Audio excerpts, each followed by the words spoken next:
होती हुई साफ सफाई और सजे हुए बाजार हमें बता रहे हैं कि दिवाली आ गई है। लेकिन बदलते वक्त के साथ साथ जो बदलाव हुए हैं उनके बारे में भी हमें फिक्र करने की बहुत ज़रूरत है, जिसकी जिम्मेदारी आपकी, मेरी और हम सबकी है। वो क्यों और किस लिए, ये सब आपको हम इस कहानी में बताने जा रहे हैं। अगर आप हमारे चैनल पर नए हैं तो चैनल को सब्सक्राइब करने के साथ साथ बेल आइकन को दबाना बिल्कुल ना भूलें, ताकि हिंदुस्तान की रोचक कहानियों से आप अपडेट रहें।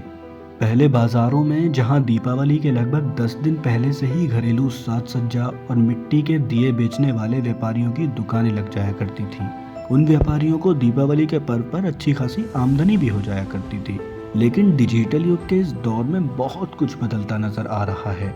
ऑनलाइन की इस दुनिया में खरीदने और बेचने का तरीका भी बदल गया है, क्योंकि ऑनलाइन बाजार ने बाजार के मुख्य मार्गों और फुटपाथों पर दुकानें लगाकर बैठने वाले दुकानदारों की नाक में दम किया हुआ है। आज की जनरेशन मोबाइल की आदी है और वो घर बैठे बैठे ही खरीदारी करना पसंद करती है। बीते हुए सालों की यदि हम बात करें तो लगभग करवा चौथ से ही दीपावली का बाजार सज धज कर तैयार हो जाया करता था और देश के अलग अलग हिस्सों में बसे लोग अपने घर परिवार के साथ बाजार में खरीदारी करने के लिए निकल जाया करते थे। लेकिन आज के इस डिजिटल युग ने एक साथ बैठे हुए 5 लोगों को ही उनके मोबाइल फोन और सोशल मीडिया ने अलग कर दिया है। वहीं ऑनलाइन शॉपिंग के बढ़ते हुए क्रेज ने भी बाजारों की चकाचौंध फीकी कर रखी है। शहर के मुख्य बाजारों में दीपावली की साज सजावट और भगवान के फोटो की दुकान लगभग 20 से 25 सालों से करने वाले दिलीप सिंह सोलंकी बताते हैं कि पूर्व में दीपावली पर्व की तैयारियों की शुरुआत करवा चौथ के बाद से ही हो जाया करती थी। उस वक्त उनकी दुकानें भी लग जाया करती थी और उस दिन से लेकर दीपावली के अगले दिन तक हमें पल भर की फुर्सत नहीं मिलती थी। लेकिन अब आलम यह है कि 2 दिन बाद ही दिवाली है और बाजार में देखो सन्नाटा पसरा हुआ नजर आ रहा है, क्योंकि आज के इस डिजिटल युग ने आमजन ऑनलाइन बाजार के माध्यम से खरीदारी पसंद करते हैं, जबकि वही चीज हम ऑफलाइन सस्ती बेच रहे हैं। लेकिन क्या करें, ट्रेंड ही यही चल रहा है। मेरा नाम दिलीप सिंह सोलंकी है। मैं पिछले 15-20 साल से ये दीपावली का सीजनल धंधा कर रहा हूँ, जिसमें साज सजावट का जो सामान बेचते हैं दिवाली पे। और करवा चौथ के दूसरे दिन से मतलब मार्केट बिल्कुल माहौल बन जाता था, त्योहार का पूरा माहौल बन जाता था। दुकानें पूरी सज जाती थी, ग्राहक आते थे। लेकिन आज करवा चौथ के बाद आज 6-7-8 दिन हो गए हैं, लेकिन मार्केट बिल्कुल नहीं चल रहा है। उसकी मेन वजह है ऑनलाइन शॉपिंग। ऑनलाइन शॉपिंग आजकल कोई घर से निकलना पसंद नहीं कर रहा है, घर बैठे मोबाइल से ऑनलाइन शॉपिंग कर रहे हैं। जो सामान हम यहाँ पे 110 रुपये का दे रहे हैं, वही सामान ऑनलाइन पे 135-140 में मंगा रहे हैं। युवा वर्ग को बिल्कुल नहीं पड़ी है मार्केट में आके देखना कि कैसा क्या माहौल है, त्यौहार का क्या माहौल है, खरीदारी करें।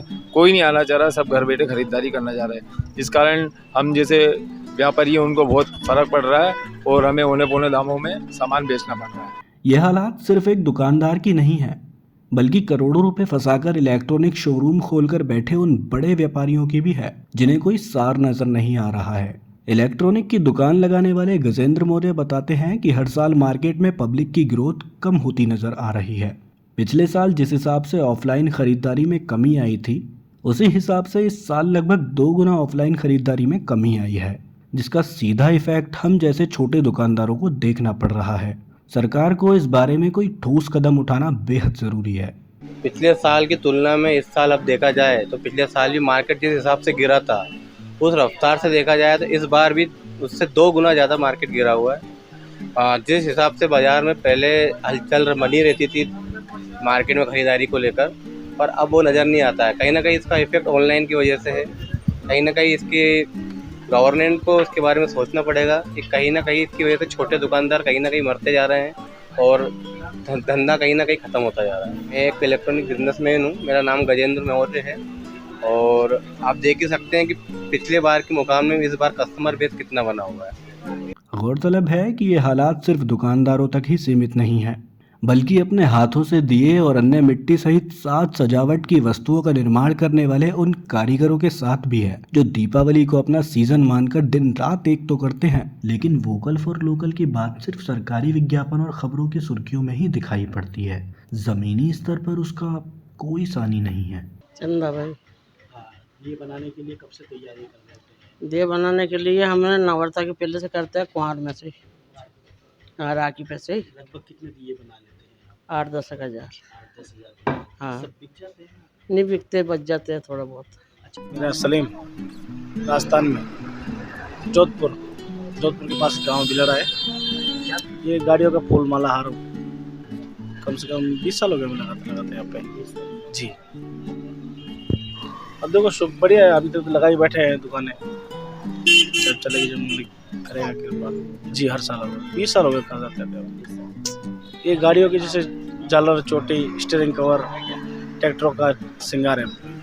हाँ जी, हाँ जी, सब हाथ से बनाते हैं। जनरेशन है आज के जो लोग हैं वो ज़्यादातर डिजिटल युग के इस ज़माने में ऑनलाइन और ख़ास तौर से चाइनीज़ लाइटिंग और चाइनीज़ आइटम को ज़्यादा महत्व देते हैं। वोकल फॉर लोकल जो है हमें यहाँ पर देखने को नहीं मिलता।